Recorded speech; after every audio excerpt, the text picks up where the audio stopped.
selling is a reorg of your team. These are the guide questions that will help us determine ano ba yung binabago natin dito sa remote selling. How are we going to generate revenue now? Nandito lahat eh. So ang root cause natin ngayon, yung access, yung new channels. So you will really have to come up with new sales and marketing channels or delivery channels. 100 webinars. We just can't stop. Works Love Made Visible. Organizations across 9 countries and 4 continents. The blended learning, Team engagement, and our podcast to be called Hello World. Talk about habits of excellence, hustling in this VUCA world, entrepreneurship, lessons in running and managing a business, leading people, creating that vision, communicating effectively, have that right attitude, right mindset, the right outlook, no matter what happens around us in life. Great work.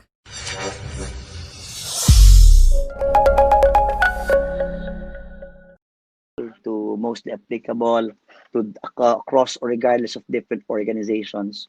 We're using the 7S because remote selling, shifting to remote selling is a reorg of your team. It may be a full reorg, just like what we did in our case. It may be partial reorg. And whenever you do a reorg, you have to change. If you change one, you change the rest of these SS in this 7S model. I will no longer go to these questions, but if you ask me, what does each S mean? These are the guide questions that will help us determine ano ba yung binabago natin dito sa remote selling. I'll go back here because this is where the value creation is. How are we going to generate revenue now? Nandito lahat eh. So ang root cause natin ngayon, yung access, yung new channels. So you will really have to come up with new sales and marketing channels or delivery channels. Yung sales call natin, yung face-to-face sales call natin, we will have to convert over this new platform. Okay? Dapat expert na kayo, dapat nagpa-practice na kayo, dapat nakakailang video calls na kayo with clients and you improve every step of the way. While on the side, the new customer segments and the new value offerings, I'm sure that this is very possible in your case, John, because we are in the service industry. For production, for manufacturing with set products with a demand, this may not be the case. Kailangan lang natin talaga are new, innovative ways of engaging, linking, interacting, communicating, talking to, and consistently being in touch with our customers. So sa remote selling, ang unang sagot dyan, yung conversion rate, yung strategy natin starts with KPIs. Okay? Okay, we'll just send a message here to my LJMB team. Okay. Now, whatever your metrics is,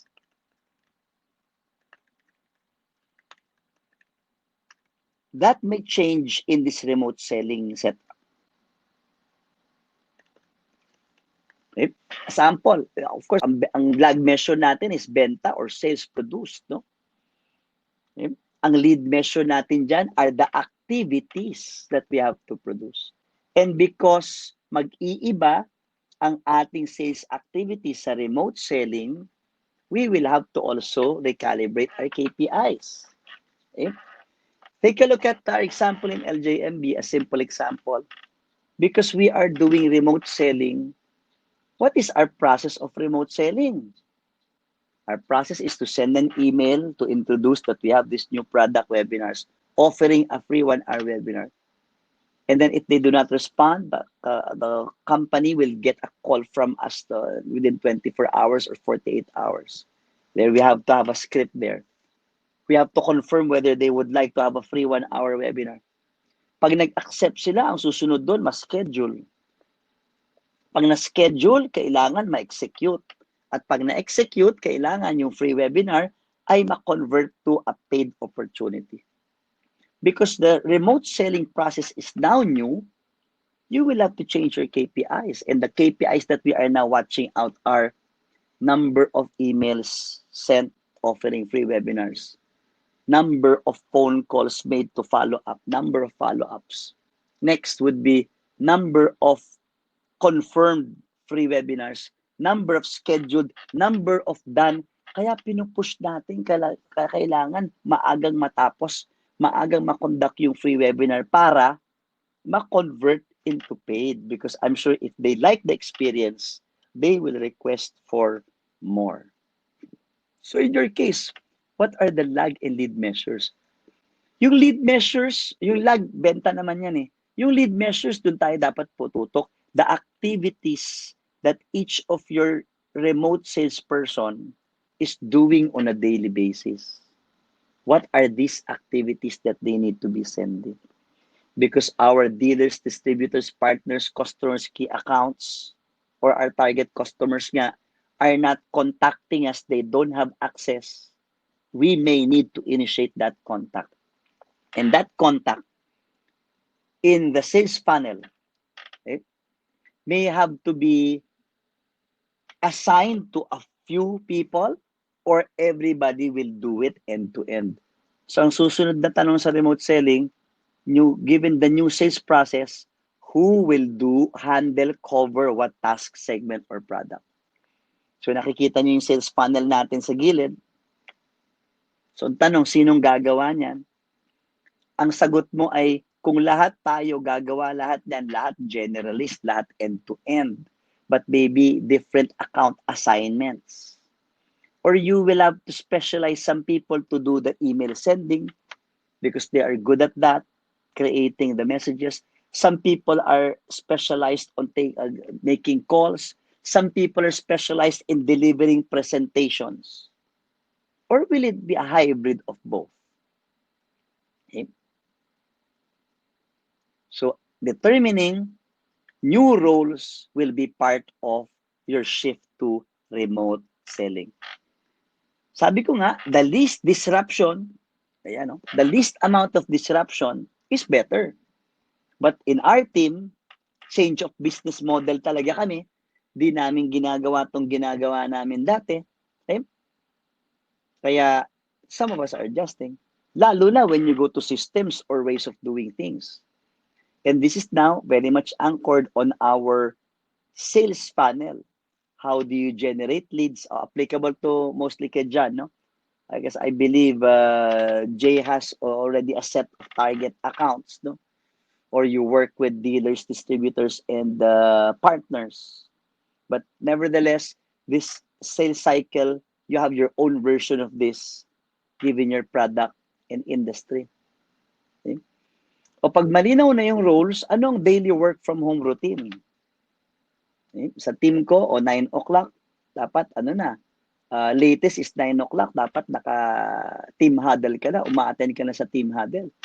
Ang aga ng webinar namin kanina, alas 8. So before 8 o'clock, my training support, Oliver, is already fixing the webinar jam arrangements.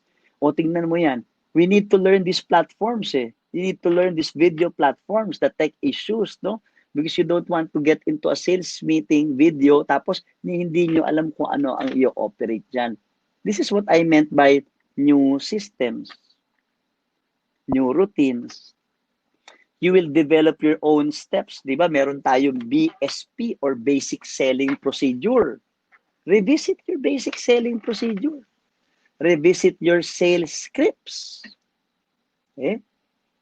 So, for example, we offered free webinars. We speak to people. Hi, are you Mr. Banta? Are you the HR manager? We love to offer free webinars during this time of the pandemic. Are you open to free webinars? Pag nag-no, paano pag sinabing we're not interested, ano sasabihin ng tao? Because again, you're doing things differently.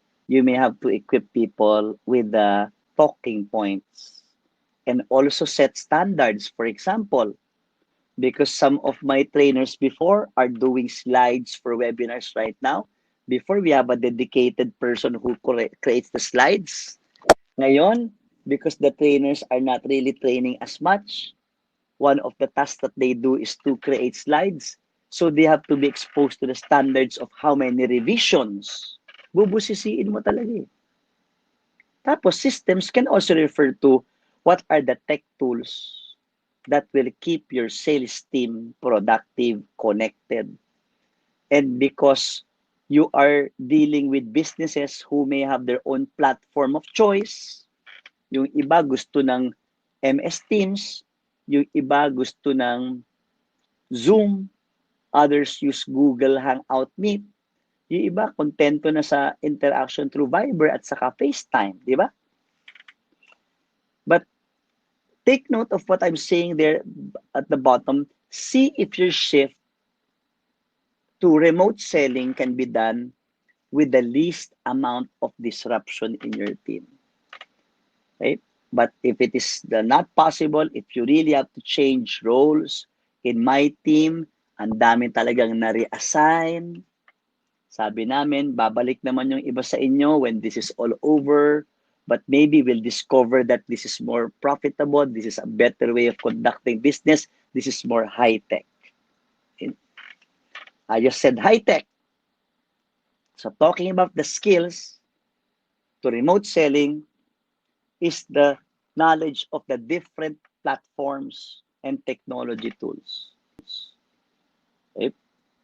Maganda nga to kasi alternative din to for some clients na mahirap hanapin who are not accessible, na laging out of the country, out of town, or not available. This can now be an alternative to decision makers who are difficult to reach. Okay? Kaya lang, pag sinabi niya, mag-Skype call tayo, Skype for business tayo, kailangan familiar tayo dyan. And being high-tech also means being able to analyze data in this new normal. Baka may nakikita kayong mga trends and patterns. Okay? And maybe being high-tech as well is the salesperson being able to create his or her own PowerPoint tools, PowerPoint presentations, PowerPoint posters that he can send to clients and to decision makers. Diba? Kasi madi-decentralize talaga ngayon eh, ang maraming bagay, no? Di-discarte talaga ang remote salesperson. Kung di siya makaintay sa marketing, paano siya mag-create ng sarili niyang marketing tool? This delivery of webinars to platforms like this is challenging enough for me because I've been speaking for an hour and more. And except for the interaction that we have through chat and when Jay spoke earlier, di ba? Ang challenge sa akin dito yung I should really imagine and visualize that there is another person at the other end.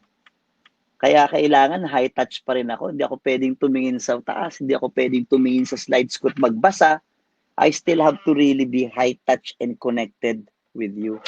And when I say high touch, the responsiveness of salespeople is more critical during these times because they don't see you, they don't have any other access. Pero yung sagot mo sa Viber, email, call nila.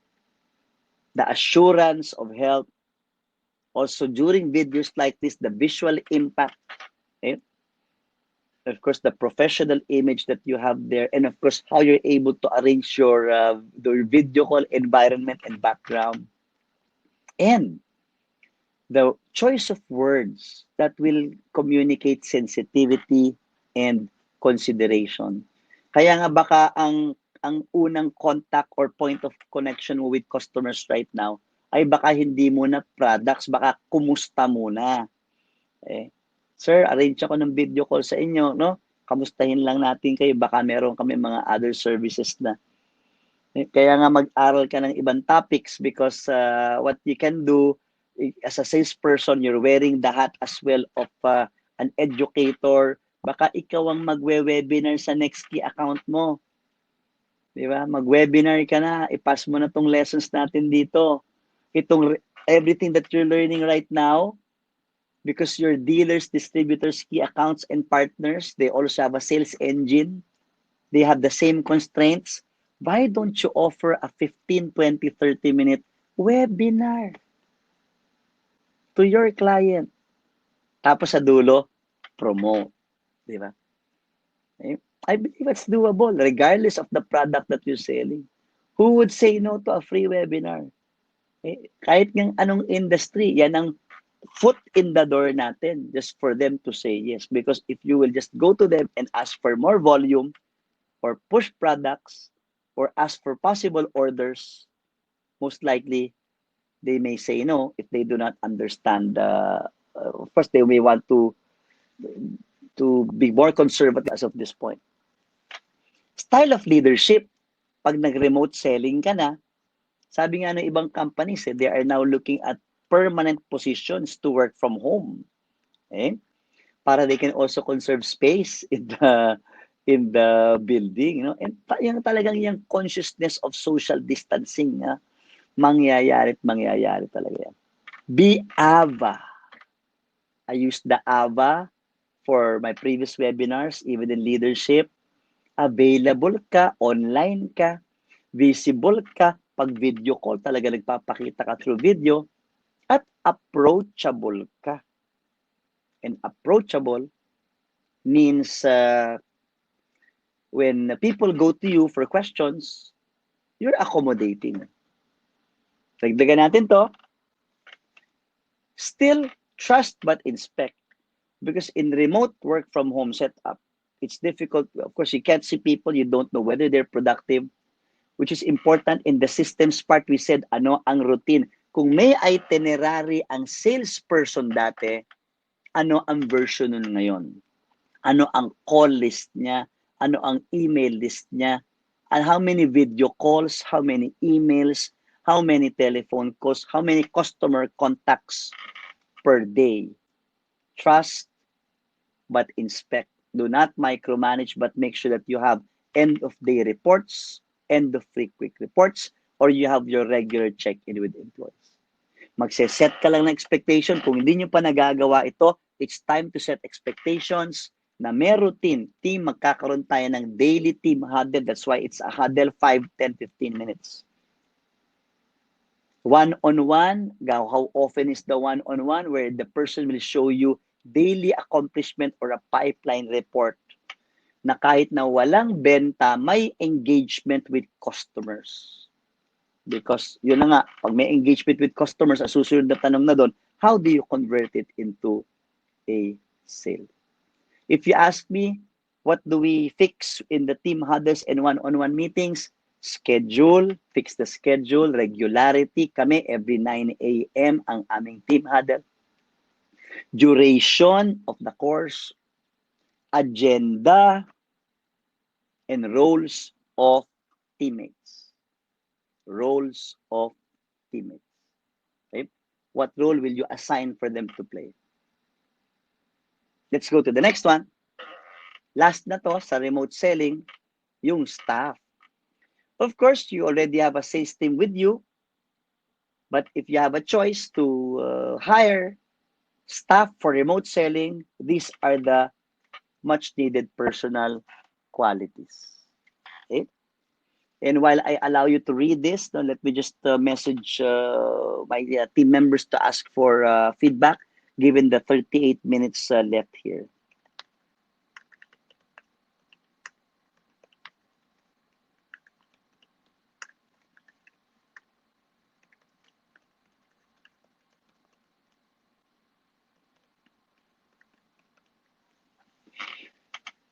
When you are working remotely, it applies to salespeople or non-salespeople.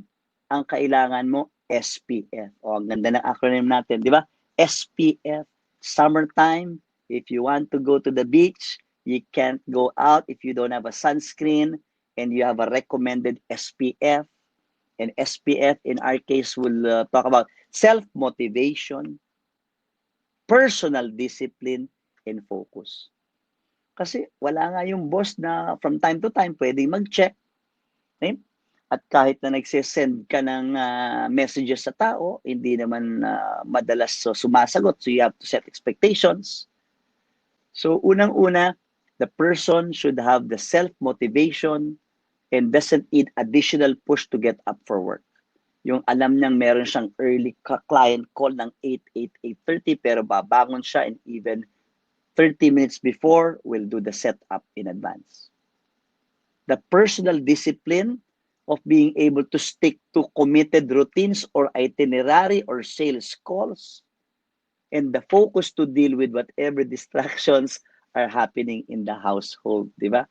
Like chores, like responsibilities at home, lalabas ka for groceries, no? Yung sa sick family member, wala kang yaya. So all of this because you don't want for people to depend on you for simple guidance on what to do with this. Hi, this is Louis Banta, CEO and Chief Consultant of LJMB. Thank you for watching my webinar, and to watch more videos like this, click subscribe and hit the bell icon down below. If you like this video, please give it a thumbs up, comment down below, and share it to others.